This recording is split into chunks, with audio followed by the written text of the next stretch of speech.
Is the university accredited for the most of the Middle East countries, like for example, like Saudi Arabia, Jordan, and etc.? First of all, I would like to introduce you to Özyeğin University with the presentation. So, Özyeğin University was founded in 2007, and we have received the first international students in 2009. Since then, we have right now more than 600 international students from more than 60 different countries. تم تأسيس جامعة أوزين عام 2007 ثم تم قبول أول دفعة من الطلاب الأجانب عام 2009 ولدينا الآن في عام 2020 أكثر من 600 طالب من مختلف من 60 من أكثر من 60 جامعة على مستوى العالم. All programs except the law program are in English. كل البرامج باللغة الإنجليزية ما عدا برنامج القانون. Özyeğin University also has agreement with more than 100 institutions from more than 30 different countries. لدى الجامعة الكثير من الشراكات مع العديد من المؤسسات أكثر من 100 مؤسسة وأكثر من 30 بلد. And we have ECTS credit system, which is accepted by European and American education system. نظام التعليم لدينا يعتمد على ال ECT testing اللي هو بيحسبوا درجاتك بنظام معين بحيث ان النظام ده متطبق على اوروبا كلها فالشهاده بتبقى معترف في اوروبا كلها. And I would like to talk about the rankings. The Times Higher Education, we are ranked 72nd University Impact Ranking in 2019. في 2019 تم تقييمنا على اننا الجامعه ال 72 على مستوى العالم. Also, we are ranked top 8 Awards Asia 2019. وايضا لدينا جائزه من باننا الاعلى في الجامعات في اسيا رقم 8 تحديدا.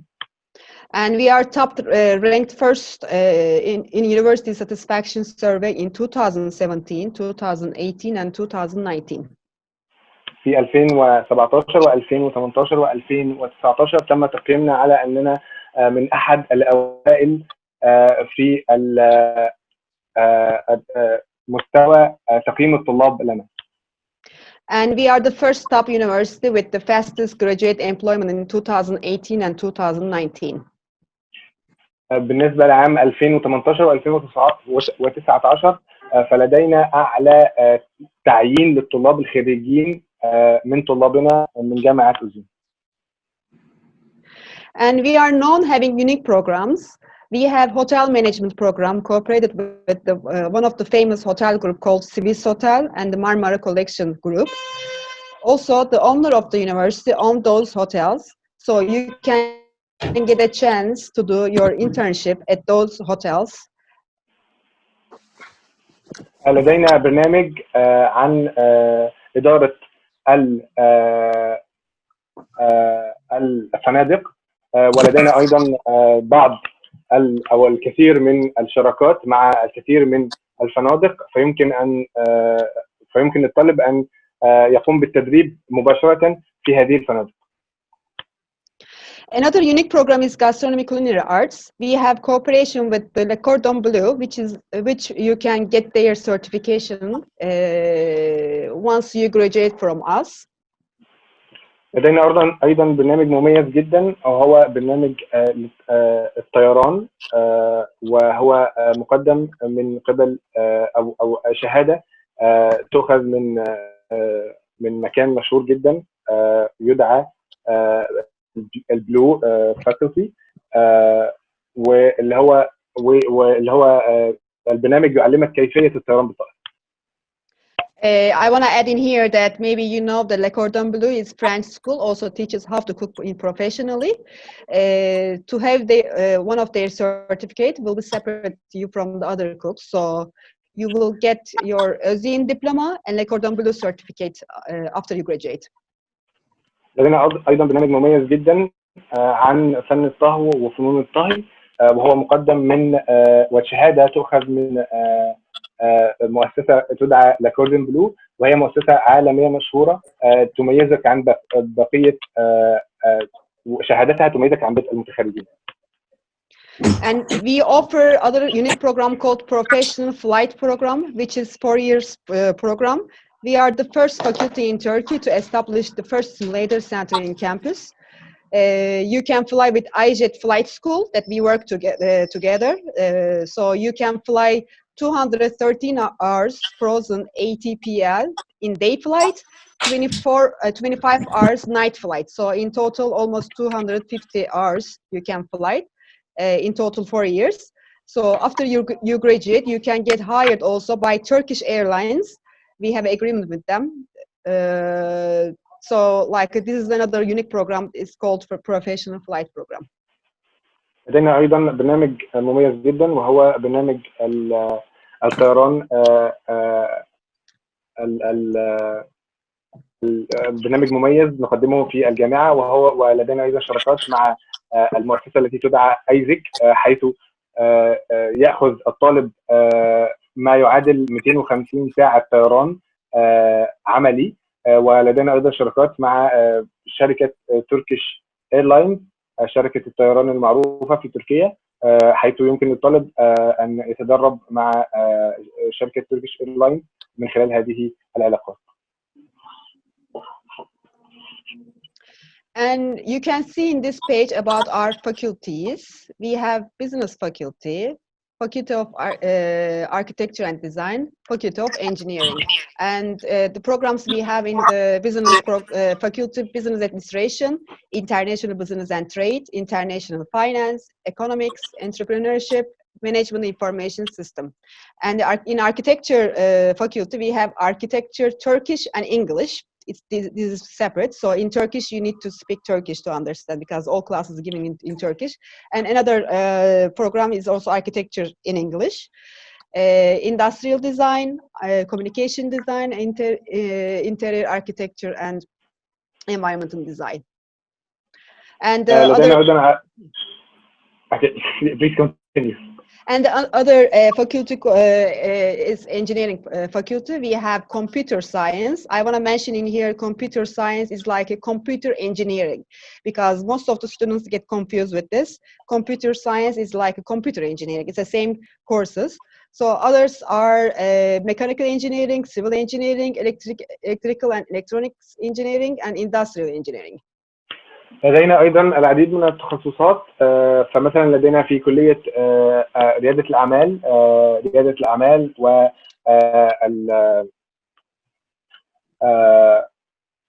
التجاره العالميه والاقتصاد ورياده الاعمال واداره الاعمال. ولدينا ايضا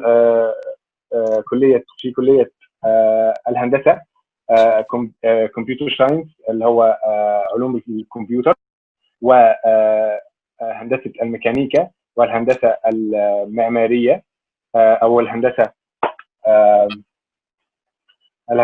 المدنيه والهندسه الكهربيه. وفي كليه الاركيتكتشر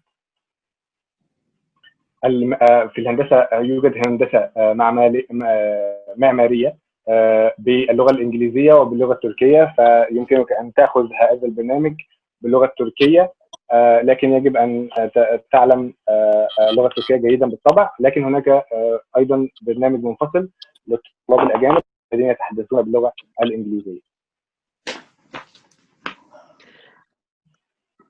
Okay, so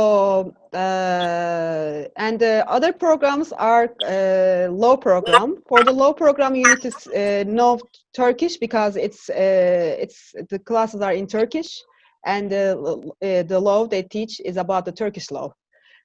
And the other, if you want, you can continue like with the law first.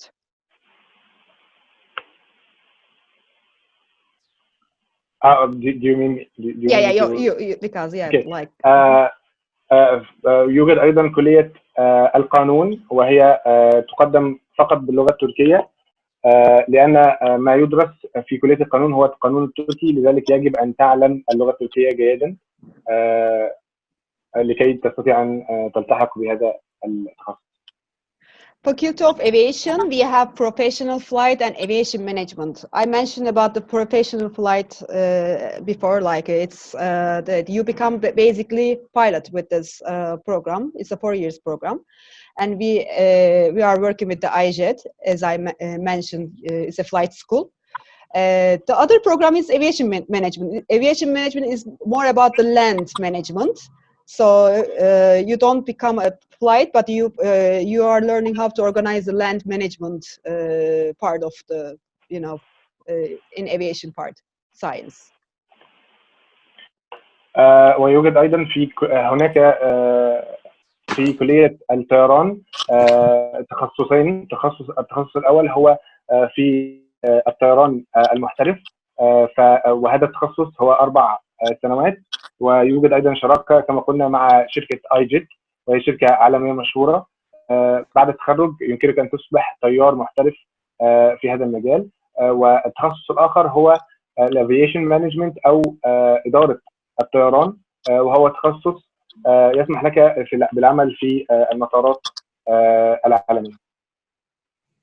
And the Faculty of Social Science, we have international relations and psychology. بالنسبة لكلية علوم العلوم الاجتماعية، فيوجد قسم international relations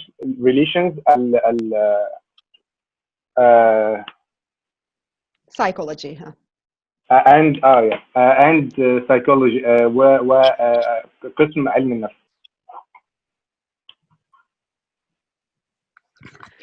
And our university is located in Asia side of Istanbul, so it's 25 minutes away from city center, and we have shuttles and bus services are available in the campus.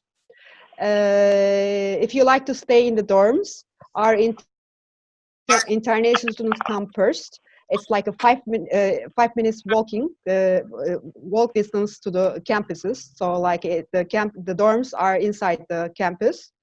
And the dorms prices starts from $750, goes up to $1,250 or $1,500 per year. And we have different type of rooms, different type of buildings, and like some of them are sharing, some of them are like private more. So if you like to learn more about our dorms, you can always keep in touch with us and we can give you the price list. بالنسبة للحياة في الجامعة، فالجامعة تقع في الجانب الآسيوي من تركيا، أي أنها بعيدة 25 دقيقة عن مركز المدينة، وتوفر الجامعة باصات من مختلف الأماكن في تركيا أو في اسطنبول. هناك إقامة جامعية في الجامعة أو بالقرب من الحرم الجامعي. إذا حب الطالب أن يمكث في هذه الإقامات أو المدن الطلابية، فهي تكلف فيما يتراوح بين $750 و$1500،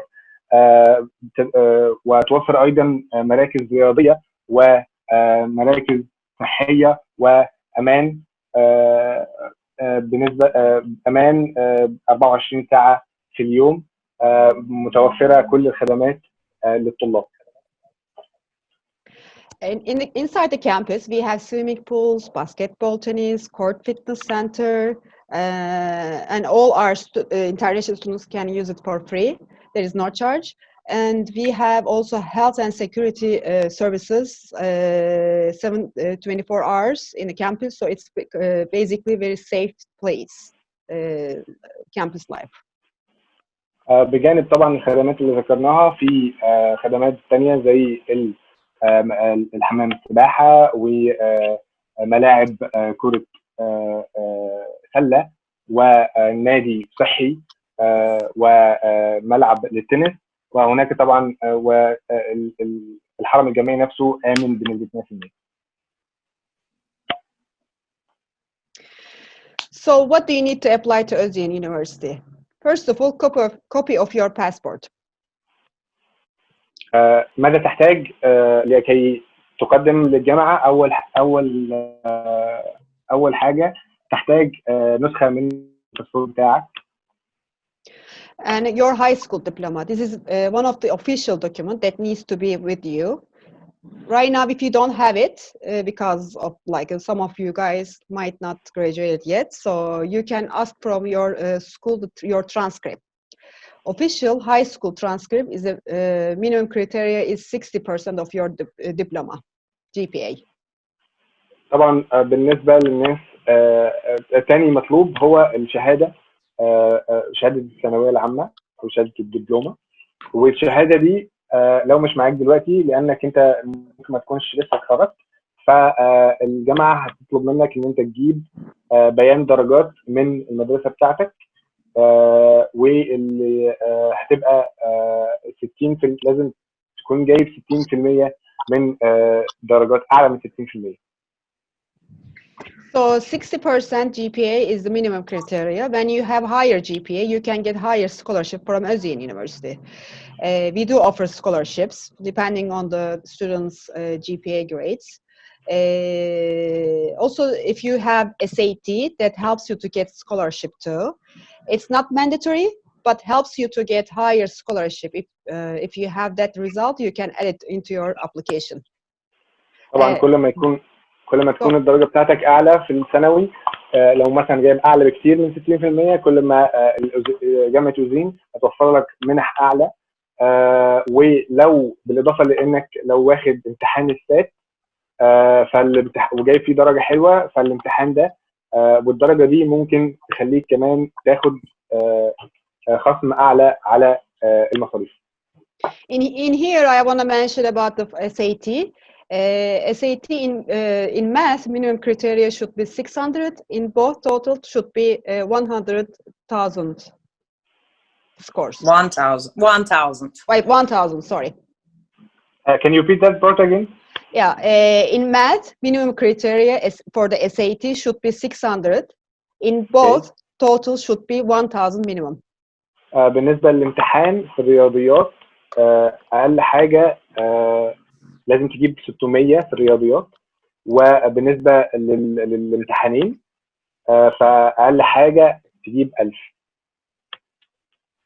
And other required document is a motivation letter that should be minimum 250 words that explains yourself why you want to study in Özyeğin University, why you want to study the program that you're applying. You can explain about your dreams, about yourself, and that helps you to get scholarship also when you add this motivation letter into your application. بالإضافة إلى حاجة اسمها motivation letter أو رسالة الدافع، أو الرسالة اللي أنت بتوضح فيها أنت إيه الدافع اللي دفعك إن أنت تقدم على الجامعة، وبالذات تقدم على التخصص اللي أنت مقدم فيه. الرسالة دي بتكون متكونة من 250 كلمة على الأكثر، وبتوضح فيها زي ما قلت ليه قدمت على الكلية، ليه قدمت على الجامعة، وليه قدمت على التخصص ده بالذات. بس. If you have taken English test like TOEFL, Pearson, etc., which is valid for 2 years, you can add them also into your file when you're into your application. If you don't have, don't worry, you can sit our TRACE exam. TRACE exam is that shows your level of English when you come for registration to our university. And if you don't have that TOEFL, Pearson, and if you have a good English, you just sit to our test called TRACE. Then, depending on your levels, if your English is good, you can start straight into program. If not, you can start in prep school. So it will evaluate your level of English. لو معاك شهادة للغة الإنجليزية زي شهادة بيرسون أو توفل أو آيلتس، الشهادة دي ممكن ترفقها مع بقية أوراقك، وبحيث إن أنت لو جبت المينيمم ريكويرمنت، المتطلبات بتاعت كل كليه. لو حصلت على درجه اعلى تقدر تخش على طول تدرس التخصص بتاعك. لو ما عندكش شهاده من الشهادات دي ومستواك حلو في اللغه الانجليزيه هتخش وهيمتحنوك امتحان خاص بالجامعه، والجامعه هي اللي هتحدد مستواك، ولو مستواك مناسب للقسم بتاعك هيدخلوك فورا على دراسه القسم. لو مستواك اقل من المطلوب هتاخد فاونديشن يير هتاسسك وهتعلمك سنه هتعلمك هتتعلم فيها اللغه الانجليزيه عشان تصبح مؤهل ان انت تدرس التخصص بتاعك. In here, I want to add additional information. IELTS is not accepted in Turkey. بالإضافة إلى حاجة مهمة جدا إن IELTS مش معترف بيها في تركيا، لازم شهادة Pearson أو شهادة TOEFL. Pearson or TOEFL, right? Pearson or TOEFL is okay. If you have those both, like one of those, the scores, that's fine. But the IELTS is not accepted in Turkey in other universities also. شهادة ايلتس ليس معترف بها في الجامعة، يجب أن تأخذ شهادة توفل أو شهادة بيرسون. هما الشهادتين الوحيدتين المعترف بها في الجامعة. Now my friend Yasmin can continue with the presentation if you like to. Yes. Thank you so much. Thank you. Hello again. Hello. الآن الآنسة ياسمين ستخبرنا عن بقية تفاصيل التقديم في الجامعة. Okay, so we have this online application link, which is very simple, very user-friendly. Every year, we activate our online application link in January, so you can start applying to us from January until the beginning of September. We don't have any application fee. During the application, sometimes you might forget to upload some of your documents. That's okay. You can always email them to us later. In the application, there is a question asking you, how did you find out about the university? If you mention that you're applying to us through Uni GPA, we will definitely be trying to be more helpful with the scholarship amount. All of the programs that we offer have scholarships except for professional flights. All of the programs, generally, the cost is around $12,000 US. Look, Yasmin, that's a lot of information. I have to keep track of all of this. So yeah, please be patient with me. So هي دلوقتي بتتكلم على التقديم اونلاين. التقديم حاجه سهله جدا. هتخش على الموقع بتاعهم وتتبع الخطوات اللازمه عشان تقدم على الجامعه. بقى في حاجه مهمه جدا، في سؤال بيسالك انت عرفت عن الجامعه فين. لو كتبت عرفت عن الجامعه من يوني جي بي اي هيساعدوك جدا في الخصم او في السكولرشيب اللي هم هيحطوها لك او هيعرضوها عليك. فخلي ده في ذهنك وانت بتقدم، ضروري جدا. تاني حاجه، كل الاقسام ممكن يكون عليها منحه الا قسم الطيران الوحيد اللي ما عليهوش منحه. Yes, please continue. Normally, the fee of our programs is $12,000. Only hotel management program is $10,000. However, these are the brochure prices.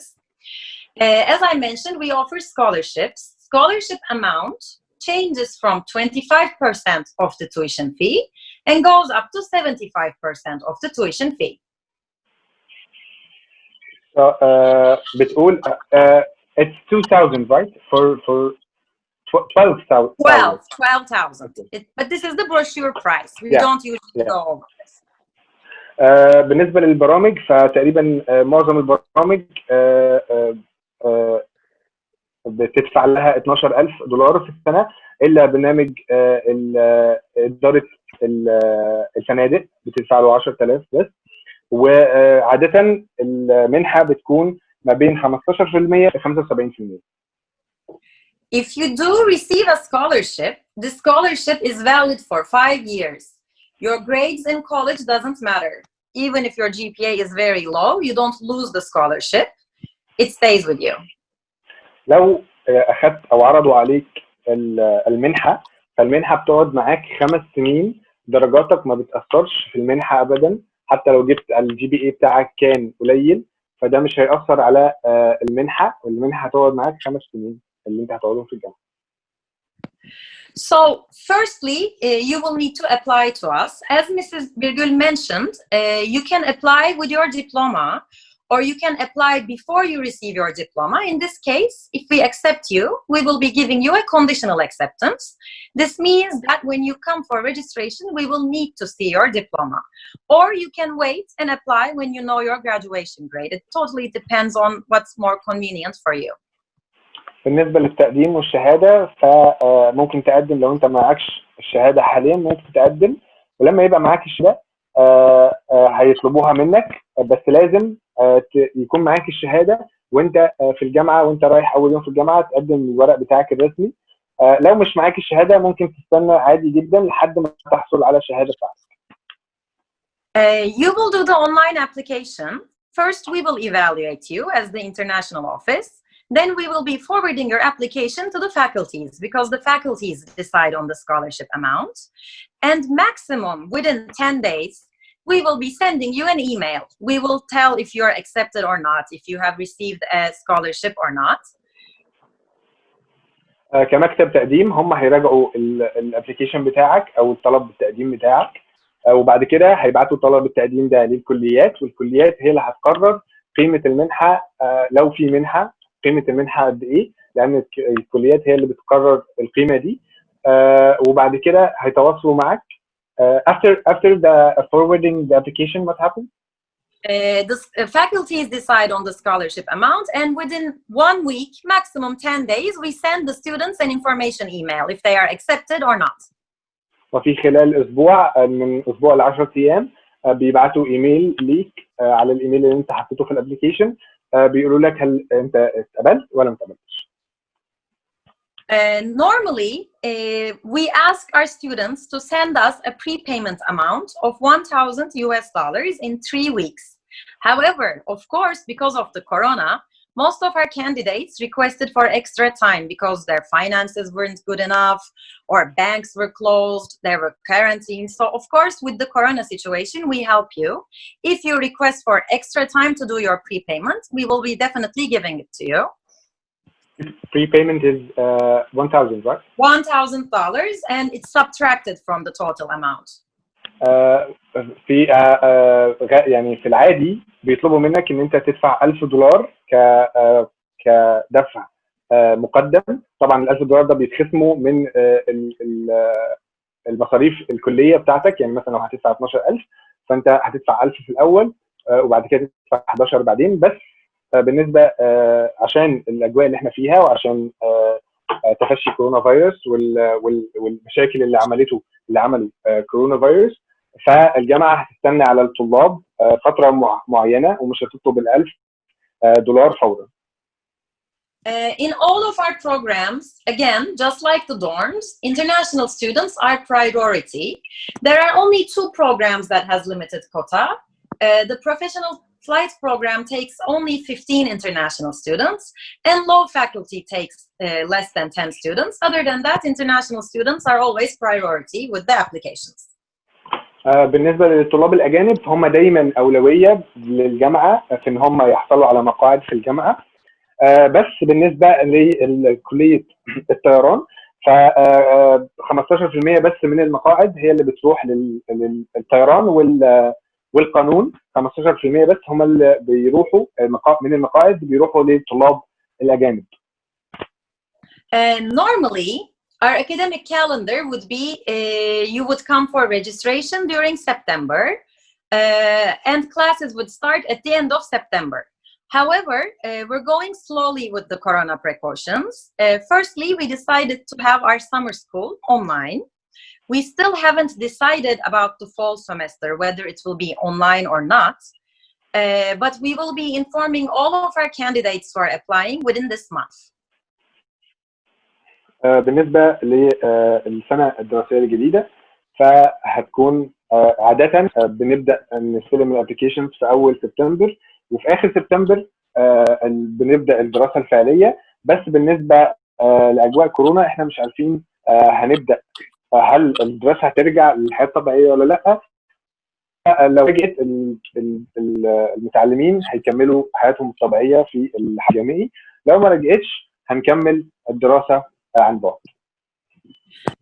After students send us the prepayment amount, when we decide on our academic calendar, we will be sending them a very detailed explaining information package.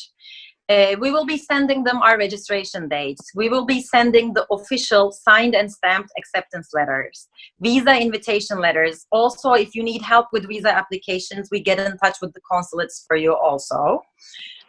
We also send a dorm application email for students who are willing to stay in the dorms. بعد ما تبعت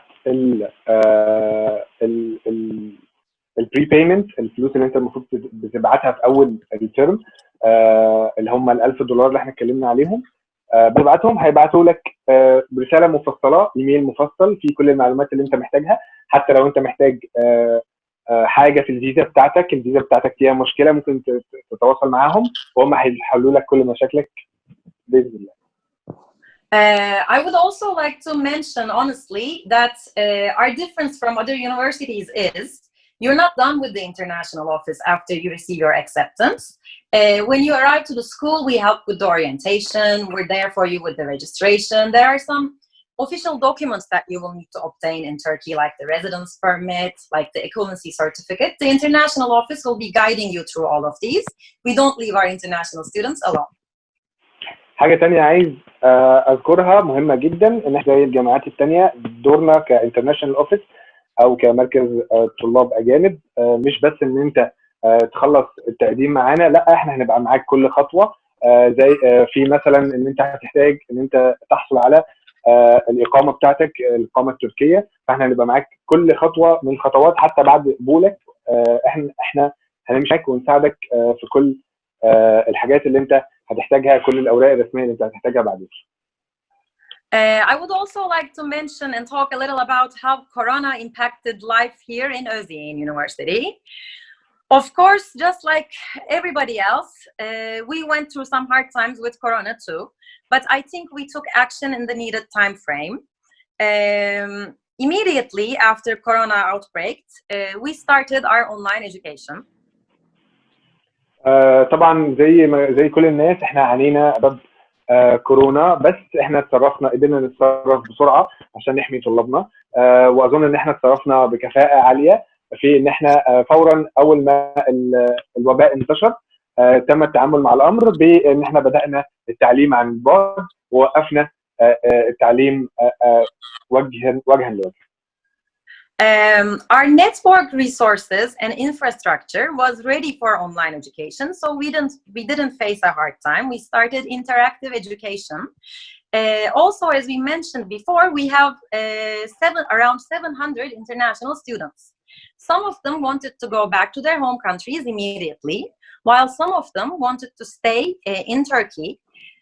And again, not like other schools, we didn't close our dorms. We kept the students in our dorms, and we still have 106 international students residing safely in our dorms. بالنسبة للجامعة، فالجامعة أصلا كانت مؤهلة ومستعدة للتعليم عن بعد، وتم اتخاذ الإجراءات اللازمة لتحويل التعليم، عملية التعليم من عملية وجه لوجه لعملية التعليم عن بعد بكفاءة وسرعة عالية. ومش زي الجامعات التانية اللي قفلت الإقامة بتاعت الطلاب في الجامعة. في جامعات قفلت إقامتها للجامعات الأجانب أو قفلوا السكن الطلابي، بس احنا فضلنا فاتحين السكن الطلابي، وحاليا لسه في 106 طالب قاعدين عندنا في السكن الطلابي بتاعنا.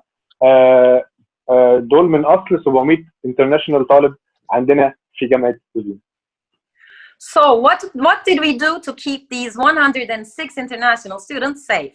Firstly, all of the offices started working from homes. They started home officing, of course, except for the international office, dorm office, security office, health center, and the cafeteria.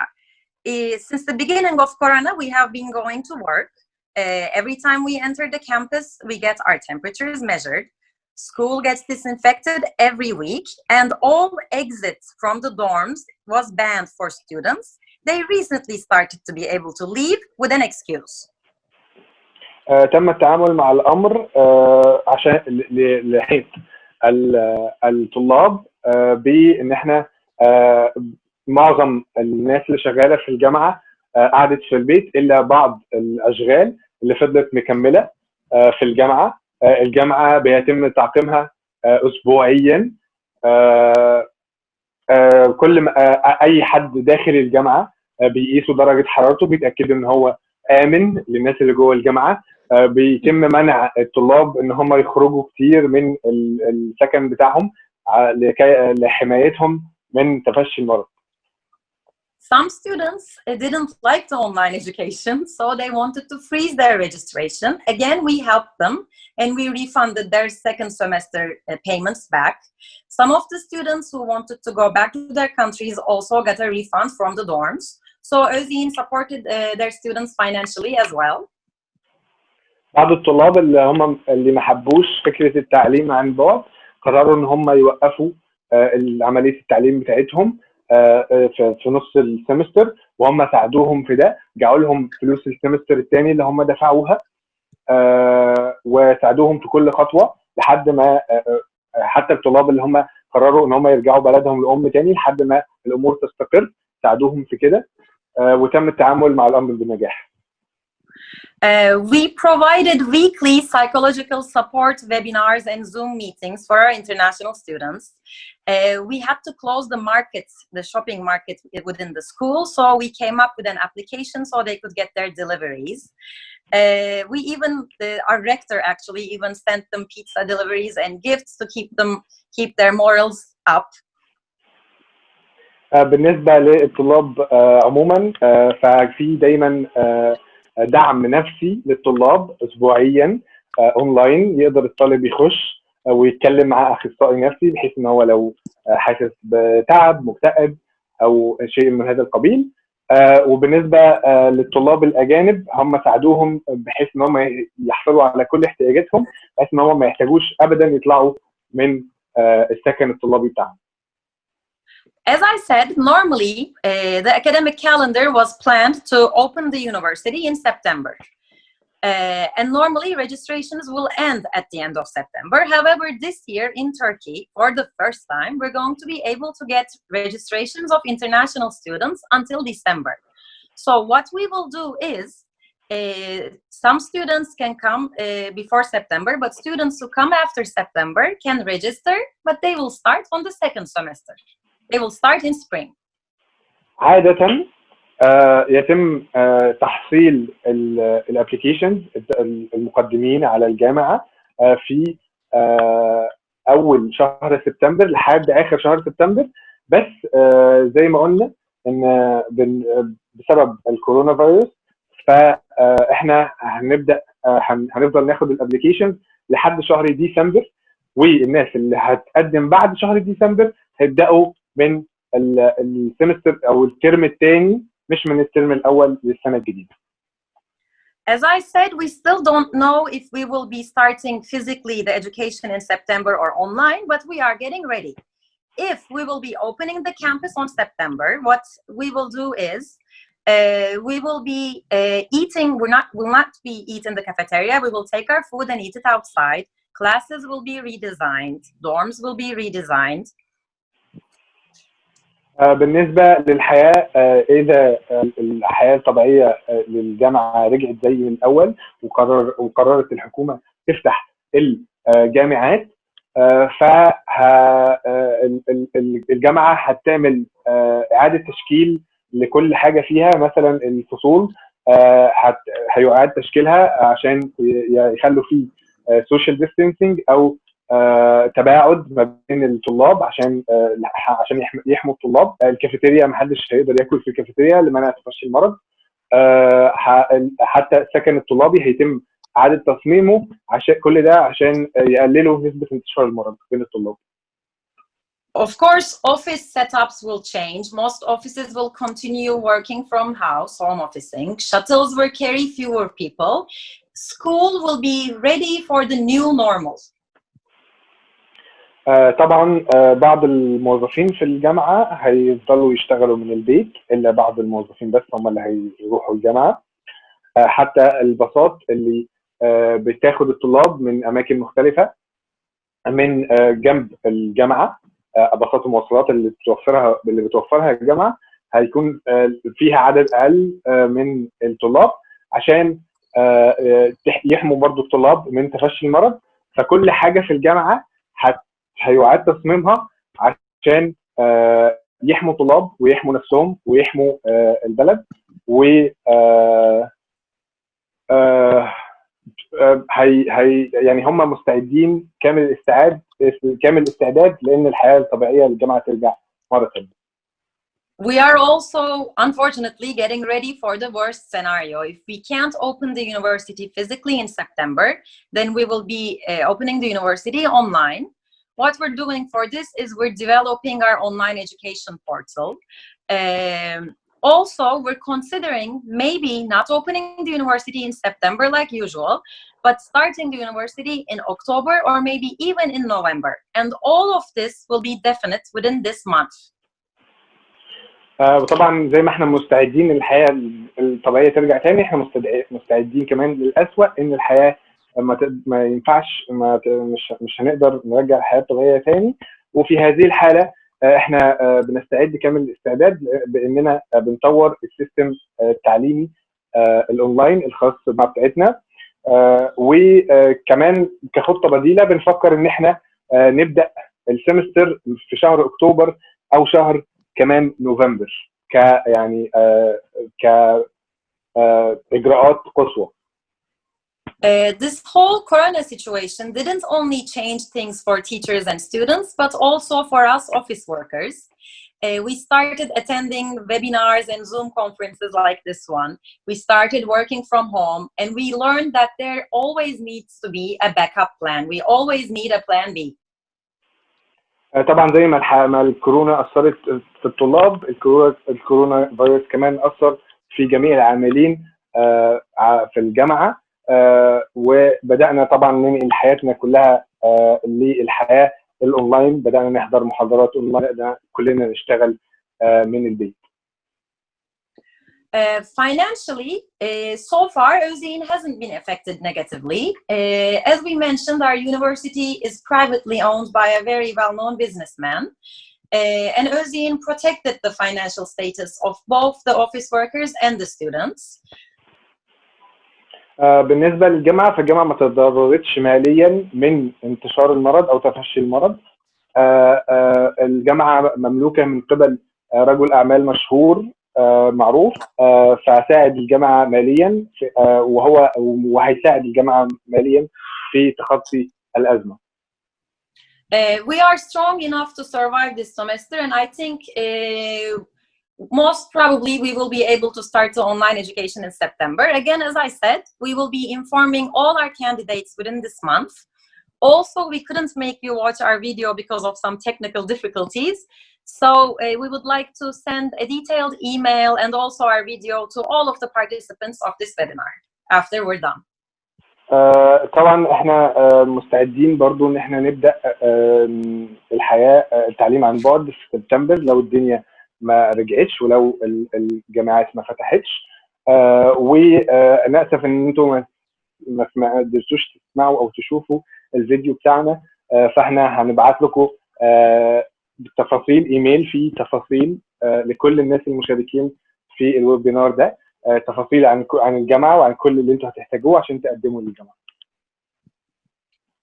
Okay, this was our brief presentation. I'm sure you have some questions, so we would like to answer them. ده كان تعريفنا للجامعه والحياه الجامعيه بعد الكورونا. لو عندكم اسئله تفضلوا اسالوا. شكرا لحضرتك للعرض، ومعانا كام سؤال فقط وننهي ان شاء الله اليوم الاول للملتقى. Thank you so much for your presentation. We have a few questions. We will take some of them and we will end after that. Okay, thank you. السؤال الأول، في أسئلة. There is a question. Yeah, I said, what is the question? السؤال الأول، برنامج الإراسموس أو التبادل الطلابي متاح داخل الجامعة Yeah. وشروطه. Is the Erasmus program available inside the university? And Yes. what is the requirement? The requirements is to complete 1 year in your undergraduate program, have a GPA of minimum 2.5 out of 4, and to take the Erasmus exam and pass it. It's basically an English language exam. Okay, so في Erasmus program ال requirement هي ان انت تقضي سنة واحدة في بداية البرنامج بتاعك اللي هو الاندرجراديوت اللي هو البرنامج البكالوريوس. الجي بي اي بتاعك يكون اعلى من 2.5 من 4 وان انت تعدي الاكزام بتاع الاراسموس اللي هو تقريبا امتحان انجليزي عادي يعني. We would definitely suggest our students to do the Erasmus or exchange program. It's a very good experience. I did it when I was in university. I would definitely suggest it to everyone. احنا بنشجع جميع طلابنا ان هم فعلا يقدموا على البرنامج. تجربه حلوه جدا، وانا نفسي لما كنت في جامعه خدت التجربه دي وكانت تجربه مفيده جدا. طيب السؤال الثاني، سعر السنة التحضيرية للغة الإنجليزية لقسم الهندسة الميكانيكية.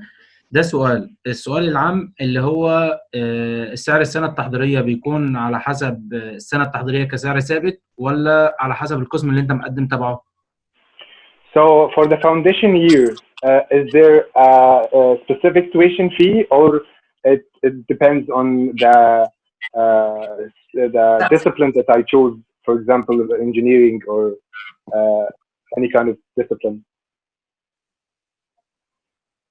In preparation course, that the fee is the same as the program that the student is choosing. It's the same scholarship and the same fee that he or she is paying. So let's say normally the student received 50% scholarship. That means that a yearly this student is paying $6,000. And this, if he or she is starting from the prep school, then they will pay the same amount. And also, I want to add in here extra information about our semesters, that we have 2 semesters, fall semester and spring semester. So the fee that yearly needs to be paid in 2 installments. So half of the price for the fall semester and the other half of the price is for the spring semester. Okay, thank you. دلوقتي السنه التحضيريه تعتمد على المنحه بتاعتك اللي انت خدتها والتخصص اللي انت داخله. لو التخصص مثلا بتاعك هندسه ميكانيكيه، لو انت بتدفع 12,000 وخدت خصم 50% فمثلا بتدفع 6,000، فهتدفع 6,000 دي على ال5 سنين بما فيهم طبعا السنه التحضيريه اللي انت هتحضرها في الاول. بالنسبه لحاجه ثانيه بخصوص الدفع، انت بتدفع النص فلوس في الترم الاول والنص في الترم الثاني.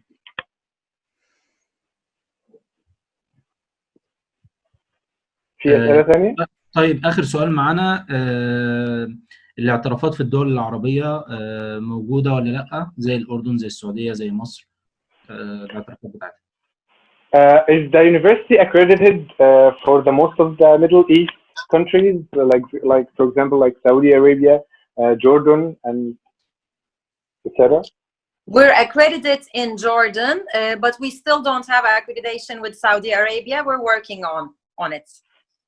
احنا معترف بينا في الأردن، ولكن في السعودية نعمل على أن يتم الاعتراف بينا. فحتى الآن ليس لدينا اعتراف هناك. We don't have accreditation.